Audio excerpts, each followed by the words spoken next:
This is Front Up on Geno TV. I'm Dan Drake, and with us today is Bob DeCosta, one of the selectmen of the town of Nantucket, along with a lot of other things that he does.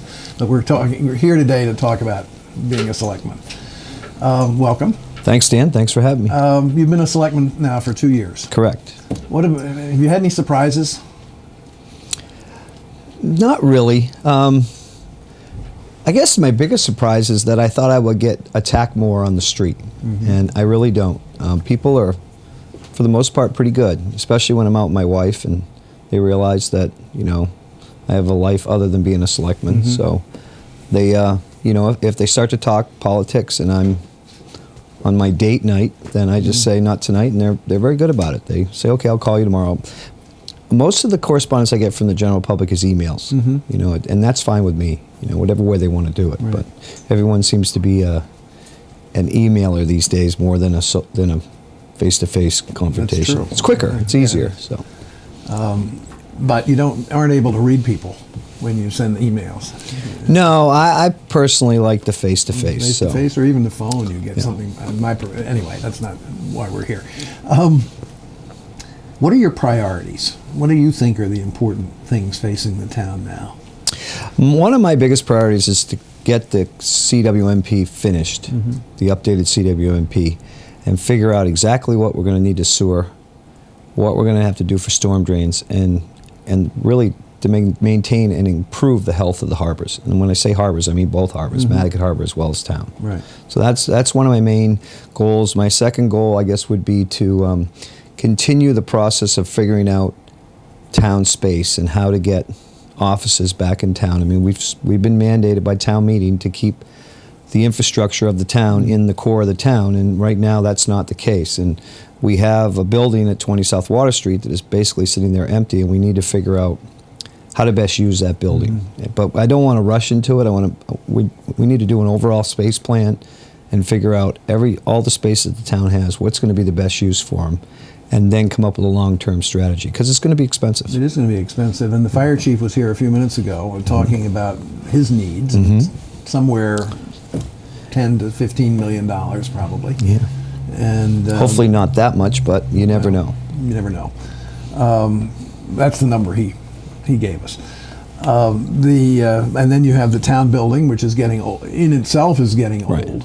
Needs rehabbing, and you've got 20 South Water Street, which is going to present everybody with an interesting dilemma, particularly given the latest HDC happenings, which we can talk about in a minute. But so capital expenses for the town, and then the sewers and the wastewater treatment and all that. It's going to be a big bill. It is. It is. I mean, just if we have to sewer part of Mattocket, which I believe we're going to have to do, the storm drains.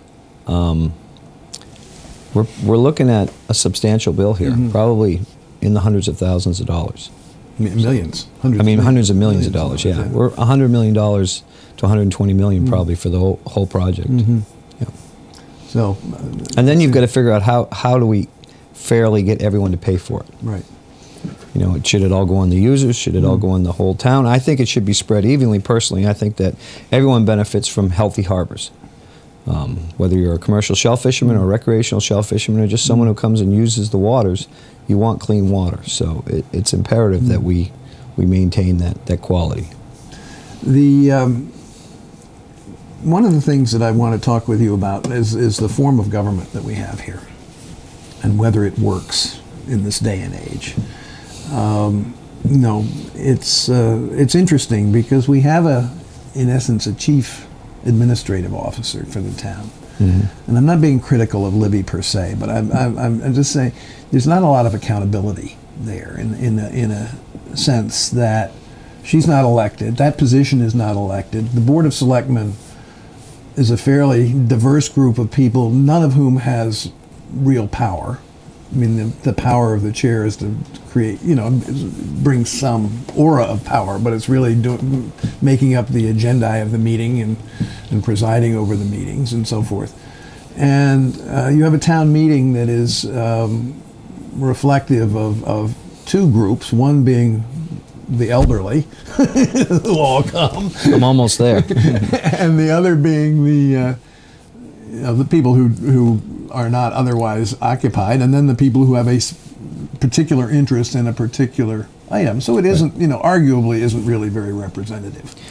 Yeah, there's an argument to be made definitely on that side. I think under the town charter that we have now, what we have works as best as it possibly can. I mean, you have 4 right now, 5 selectmen very soon, that do have lives other than running the town of Nantucket. Right. I mean, we do get paid, but it's a very small amount of money. If you ever broke it down to what you were making per hour, It's not a minimum wage. not even close. So you have to rely on your manager and your department heads. I think that the system that we have right now is working pretty well. Libby is always available for not only the Board of Selectmen, but anyone in the town. She has streamlined government quite a bit since I came into the office. There's still a lot of work to be done, but for the most part, I think it's going pretty good. And then town meeting's another issue. You've got approximately 8,500 voters here, and Certainly less than 10%. Yeah, on some days probably less than 5%. Some days about 2%. Deciding the whole fate of a rather large budget. That's right. 70. I think it's about 75 million this year. So When you add the enterprise funds to that, it's over 100. right, and then when you come to town meeting, it's very difficult when people get up and start asking specific questions about specific things without really vesting themselves in it, because you can't really get to the guts of something in 30 or 45-minute debate. I mean, some of these things take hundreds of hours to really understand. I mean, from your airport commission experience that when you get in there, it's almost overwhelming. Things aren't what they always seem. Right. And then you've got other issues that you have no control over, whether it be union contracts or state mandates about how things have to be funded and how you can bid things. And, so it isn't always as black and white as it seems. No, I think that's right. It's just, from my perspective, I've been frustrated by the fact that seemingly people get so far off the track at town meeting when they start talking about things, and it's their right to do it, but it doesn't help the process or the debate particularly. Yep, I agree. In terms of things going on in the town right now, there's a big sewer project, obviously, that's going on. There are other things that are being worked on, the wastewater management plan and so forth. Do you think that the town has the horsepower to sort of follow all these things and make sure that what is going on is proper, and particularly, I'm sorry, I rambled a little bit there, but in terms of enforcement of some of the zoning issues, some of the yeah, I mean, we have a zoning officer. That's his full-time job. Right. We just recently appointed a couple of the other members of Plus to work either with him or if he's absent.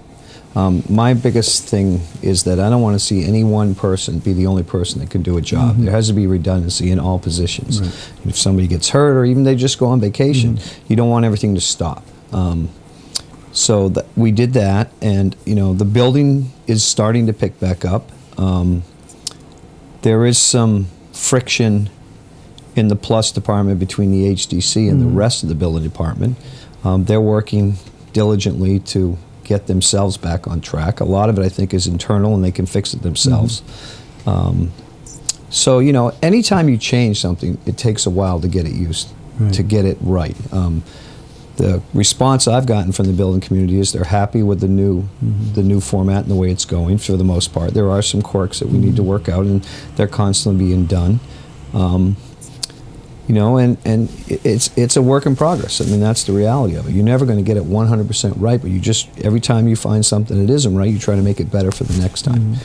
A perfect example is this last storm. We had significantly more flooding in this storm than we did in Sandy, and I thought that the DPW and the fire and police did an unbelievable job of maintaining the order around the island, keeping people safe when they needed to be evacuated and such. And the cleanup was, even though it was a weekend storm, was quick. I mean, by Tuesday they had it all the seaweed was up, all the drains were open, the roads were open. So, you know, I thought it went all in all, it went pretty well. One of the things that has been said about you is that you've made up your mind about some of these issues before you've heard the debate. Well, I haven't completely made my mind up, but I have a strong opinion as to where I'm going. You know, with me, I don't go into anything without doing the research. So if I know something's come up, I'll give you the wind turbine at the landfill, for example. When we went to town meeting, I was 99.9% sure I was going to vote against it. And the reason is that I spent, I don't know how many hours, but probably close to hundreds, vetting it. And I called different places that actually had wind turbines, and I talked to the guys that manage them, and I got outputs, and then I talked to other consultants. And I believe the town was being sold a bit of goods by the consultants that were saying that we were going to get 45% capacity out of this turbine. And I could not find one turbine anywhere in the country that gave anything close to 45%. I couldn't find one that gave 40. There was one that gave like 39.8 on the top of a mountain in Maui. And you know, for them to say that we have great wind, I couldn't justify the numbers. And my concern is, you know, when you hire these consultants, they're gone in 2 or 3 years, but we're not. And if we stand up in front of the public and say, this is going to make us money, and then it doesn't, it's us who are going to get the grief for it, not the consultants. They're long gone. We can sit there all day long and say, the consultants told us it's going to make this. We don't know why it's not, but it's going to be on our shoulders. So you know, I do the research ahead of time, and then, you know, like anyone else, I pretty much have my mind up made. I keep myself open to the last minute, but it would take in that case, it would have taken an unbelievable argument for me to change my mind. What I did say to the voters is, if you want to vote a wind turbine through because you want to be green, fine, but don't vote it through thinking that it's going to save the town money, because it's not. You know, I don't have a problem if the majority of town meeting said, well, we want to build a turbine anyway because we think it's the right thing to do, then we would have built the turbine. But don't build it thinking you're going to save money and then find out you're not later on.